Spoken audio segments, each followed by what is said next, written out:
की छावनी अनाज मंडी में सुबह उस समय हड़कंप मच गया जब व्यापारियों ने अनाज मंडी के दोनों मेन गेट पर ताला लगा दिया। गुस्साए किसानों ने मंडी परिसर में जमकर हंगामा किया। इस दौरान एडीएम राजेश राठौर ने व्यापारी व किसानों से चर्चा कर मामले को सुलझाया और नीलामी की प्रक्रिया को शुरू कराया। दरअसल मामला इंदौर के छावनी स्थित अनाज मंडी का है, जहां सुबह से व्यापारियों ने आने जाने वाले दोनों मुख्य द्वार पर ताला लगा दिया, जिससे किसानों के वाहन अंदर ही फंस गए थे। किसानों का आरोप है कि व्यापारी ने नीलामी बंद कर दी थी।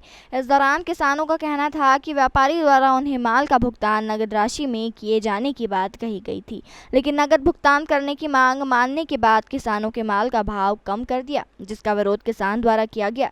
किसानों ने मांग की है कि किसानों का गेहूं या अन्य फसल अच्छी है तो उन्हें एमएसपी के नीचे क्यों खरीदी जा रही है। अगर माल खराब है तो एमएसपी के भाव में खरीदी करें। Bite VO2।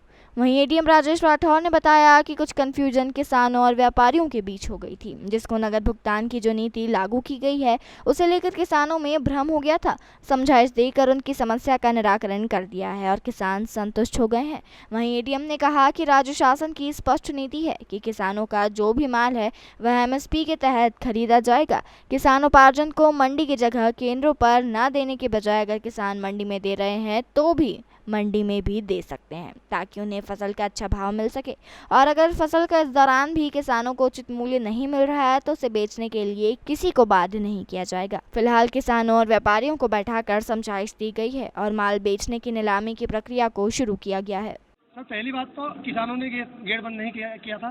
पहले नीलामी बंद व्यापारियों ने करी थी। जब नीलामी इनकी बात इन्होंने सेटिंग कर ली और बोल दिया कि मतलब नगद भुगतान करेंगे, तो नगद भुगतान करने में इन्होंने नगद भुगतान की मांग मान ली और उधर भाव कम कर दिया।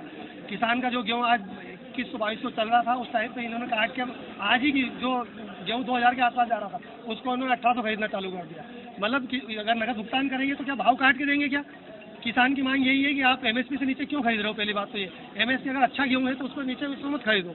अगर एमएसपी से ऊपर आपको मतलब गेहूँ खराब है तो एमएसपी से नीचे खरीदो, और अच्छा गेहूँ तो उसको कम में क्यों खरीदोगे। दूसरी बात, अगर ये नगद भुगतान करते हैं तो 5 बजे तक क्यों करते हैं, जल्दी क्यों नहीं करते। किसान अगर यहाँ से 200 किलोमीटर अगर जाएगा, माल लेके जाएगा, कैश लेके जाएगा, उसको अगर रास्ते में लूटपाट हो गया या किसी ने मार दिया, उसका कौन जिम्मेदार रहेगा। कुछ व्यापारी द्वारा कुछ समस्या आई थी कल, उसके लिए व्यापारियों द्वारा सुबह नीलाम कार्य बंद किया गया था। बाद में हमने व्यापारियों को समझा कि नीलाम कार्य शुरू कर दिया था, लेकिन अब गेट क्यों बंद हुआ ये बाद में विषय मुझे नहीं पता। नगद की जो बात है, शासन ने जो नियम निकाला है, जो किसान भाई आधार कार्ड और जो कागज शासन मांग रहा है वो हमें देंगे। हम उन सभी किसानों को तत्काल नगद भुगतान होगा। नहीं मिलता है तो आप शिकायत करिए, उनको नगद भुगतान की व्यवस्था कराई जाएगी।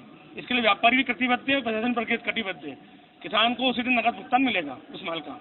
कितना भुगतान? 2 लाख तक के माल का नगद भुगतान व्यापारी द्वारा किया जाएगा। तो आप अनुबंधन का नाम लिखा दीजिए, उन्हीं के नाम का आधार कार्ड और पावती लिया है, वो तो सब दोनों का एक ही जैसा बनता है। वो तो अपन जो भी पंजीयन भी करवाते हैं ना, अपन पंजीयन में भी वही होता है।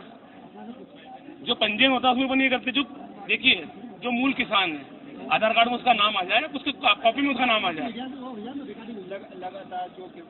देखिए, थोड़ा सा कंफ्यूजन हो गया था किसानों के बीच में, ठीक है। अभी जो नगद भुगतान की व्यवस्था लागू की गई है उसके लेके कुछ कंफ्यूजन हो गया था, तो उसको हमने समझाइश दे दी है। उनकी समस्या जो है दोनों पक्षों से बात कर ली, व्यापारियों से और किसानों से। सारे पक्ष संतुष्ट है।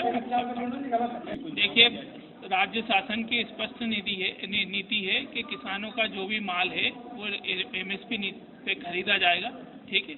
और अभी भी उपार्जन वगैरह जो है वो चालू है। फिर भी किसान अगर उपार्जन केंद्रों पे ना देने की बजाय मंडी में दे रहे हैं तो वो मंडी में भी दे सकते हैं, ताकि उनको अच्छा रेट मिल सके। अगर कोई एफएक्यू से बिलो माल है जो अच्छी उपज नहीं है तो उसका जो रेट रहता है मार्केट, वो कम्पिटिटिव बोली के आधार पर लगता है। फिर भी अगर किसान संतुष्ट नहीं है कि उसको सही भाव नहीं मिल रहा है तो वो देने के लिए बाध्य नहीं है उसको। किस तरह से किसानों को? देखिए, किसान है विभिन्न जगह से आते हैं और कुछ जो लोग हैं उनको भ्रमित भी कर देते हैं, तो बार बार कम्युनिकेशन संवाद से उनकी समस्याओं का निराकरण किया जा सकता है। तो हम लोग वही प्रयास करते हैं।